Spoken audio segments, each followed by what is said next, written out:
All right, let's bring Jackson on and take some questions. Let's do it. Let's do it. Just sort of sticking on this Denver point for a second. Do you think Denver's issues have more to do with the small forward position or a lack of depth?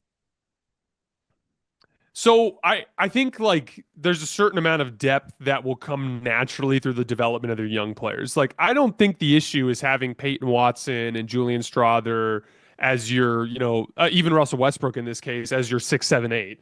It's just not having a five. They just didn't have a five. Like I feel like if the Nuggets got reliable play out of Michael Porter Jr. in this series, they win.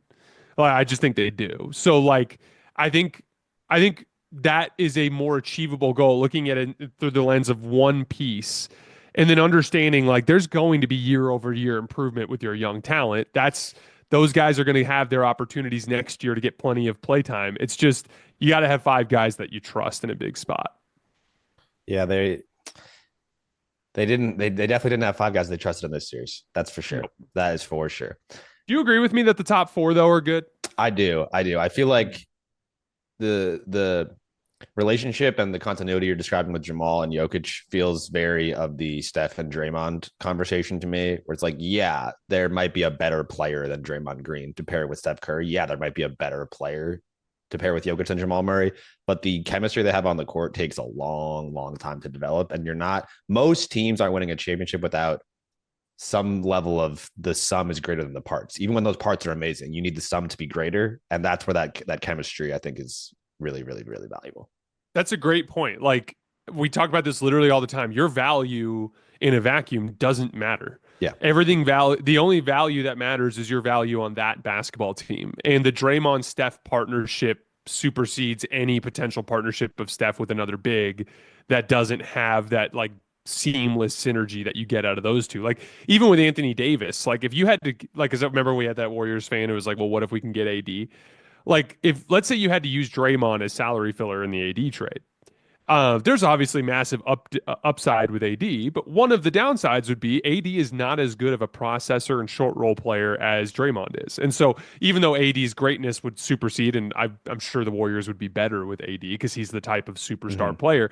But the point is it's more complicated. It's not just as simple as attaching an in a vacuum talent. Like Steph, because he brings two to the ball, 25 feet from the basket, processing is like one of the most valuable skills for a player playing alongside of him. And that's one of the things that Draymond brings. Yeah, 100%. It's Mhm. like, and there's obviously exceptions to that. Like if you put Giannis with Steph Curry, yes, that's just enough of a talent gap where it's worth it. And if you put Yeah, Steph Curry with Nikola Jokic, it's enough of a talent gap to replace Jamal Murray, but you're not, it's going to be challenging to have enough of a talent gap to replace that chemistry that we're sort of describing, I think.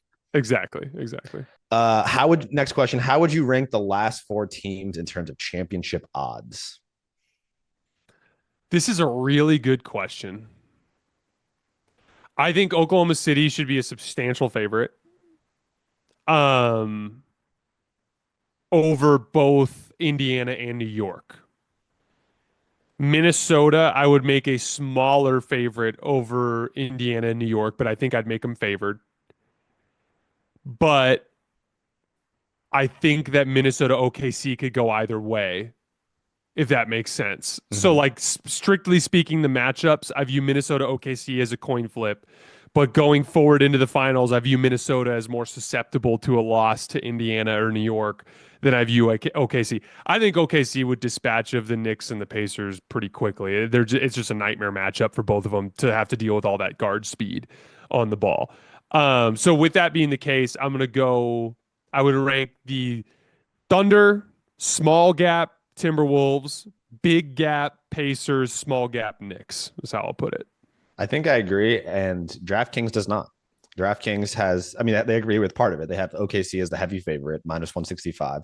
And then I think probably just because you can only get one of the two Western Conference teams in the finals, that from an odds perspective, they have an Eastern Conference team next, the Knicks at plus Oh, 450. that makes sense. Yeah. Yeah. And then the Timberwolves are plus 550 and the Pacers are plus 700.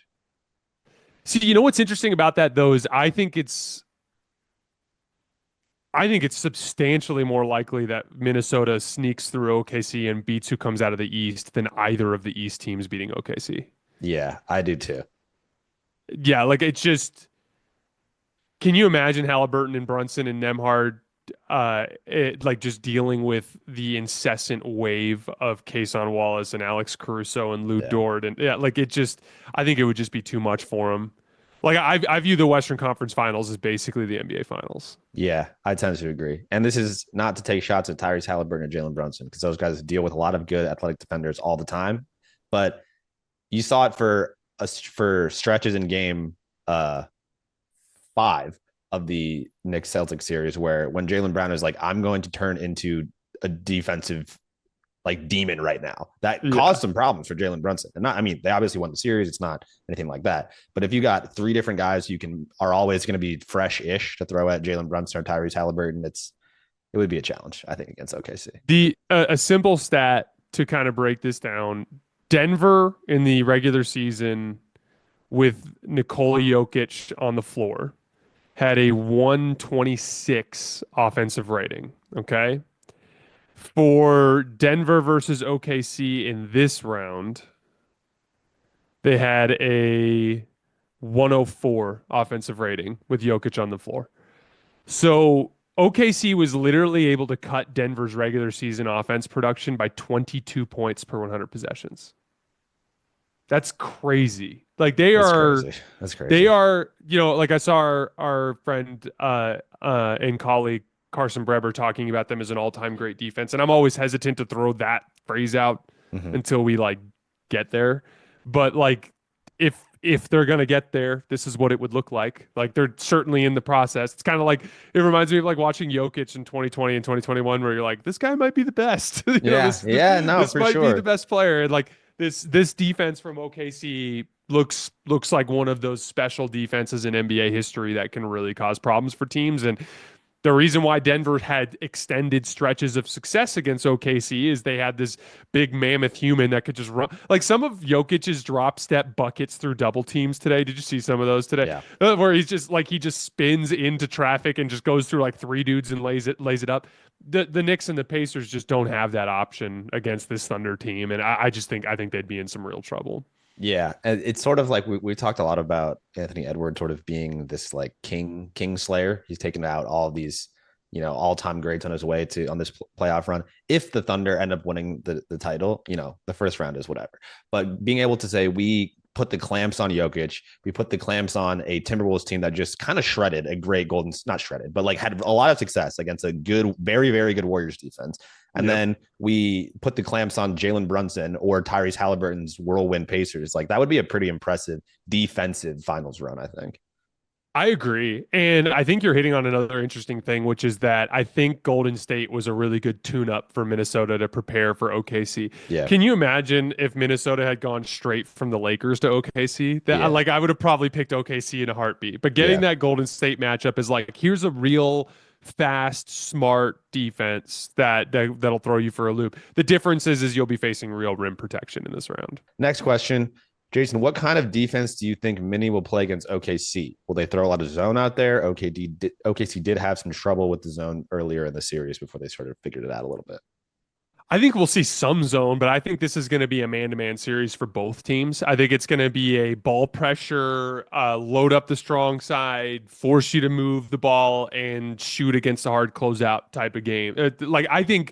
I think we could see extended ugly stretches from both Shea and Ant in this series. Like both of these defenses are perfectly designed to deal with each other. Like it's a real problem for both teams. And the like for as fast as OKC is, they're going to be dealing with Minnesota's length, and there's a certain amount of like Shea's an over the top jump shooter who's going to be shooting against length, but like at the same time, Ant's superpower is his quickness and his ability to beat people off the dribble with speed, and there's just a lot of athletes that are going to be standing right in his way throughout this entire series, and so I think it's going to be very much a tough shot making for the stars kind of series and a catch and shoot three for mediocre role players type of series out of man to man sequences. And I think I wouldn't be surprised if we had multiple games in this series where neither team gets to 100. Mm. Yeah, it does feel like both teams have unique defensive options to throw against the other team's best player.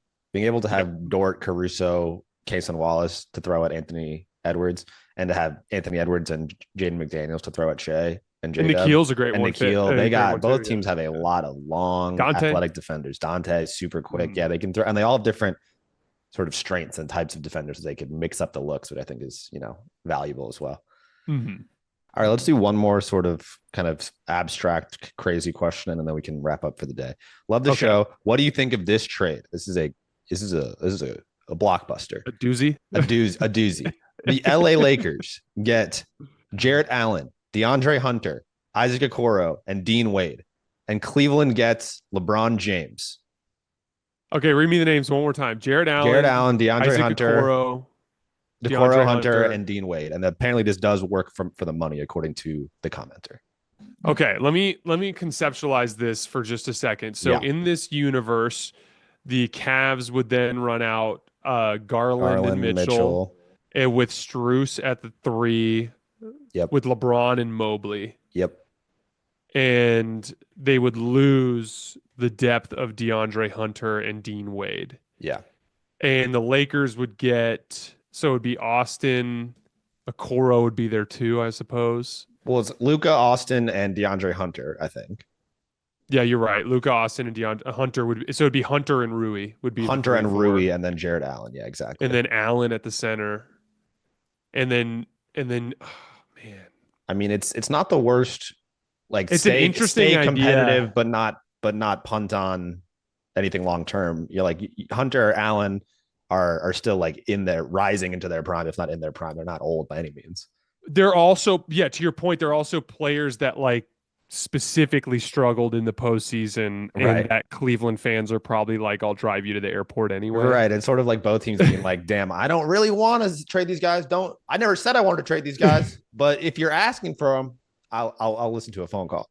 So so Cleveland basically gets to use LeBron as like a 1-year rental / they can drop his money off the books eventually. Because they're like, they might have to do a total vibe shift if they run it back and lose again in the second round, for example. Yeah.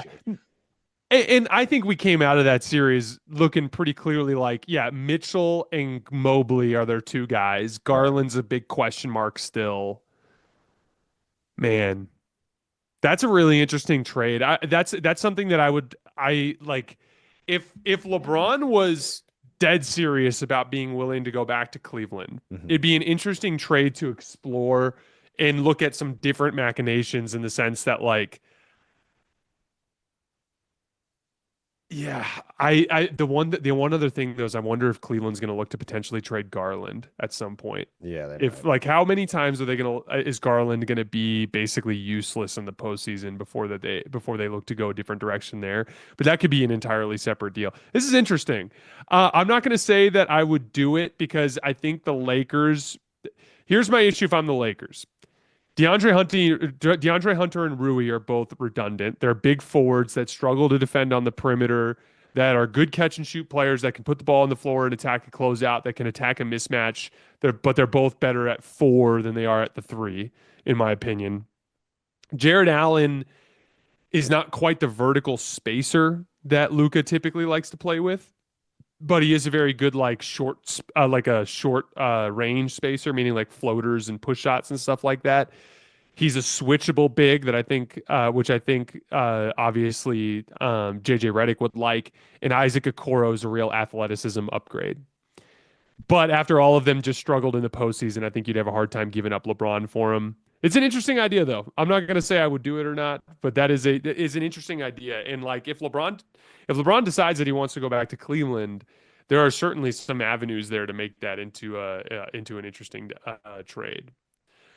What do you have any big picture thought on it? I mean, it's kind of hard to wrap your head around, but I do feel like it kind of it's both teams are in a sort of, we don't feel like we have the roster clearly to be contenders. There has to be some kind of shakeup, it feels like, for both teams, but it's hard to part ways with any of the guys that you would need to make a trade. Like if you're a Cavaliers fan, I think it's tough to be like, run it back, just exact same roster, run it back. But also like, who do we really feel confident about trading? The Jarrett Allen piece is the complicated one to me because you trade him, you instantly become a dramatically worse regular season team. Yeah. But he's gotten his ass kicked in the postseason multiple times in the last couple years. Hmm. So like Mitchell Robinson ate him alive a couple years ago. Hmm. He got demolished by Miles Turner in this round. Like it's just really hard to sell your fan base on the idea like, hey, you guys, did you like that when we won 64 games? Well, without Jarrett, we're going to get 51, 52 wins. How does that sound to you guys? Right. But then the way because like, especially with LeBron, like LeBron's not going to be some super impactful regular season player, but I would argue that Garland, Mitchell, Strus, LeBron, and Mobley have a much better chance to win in the postseason Hmm. than that version does. And so it's definitely worth exploring.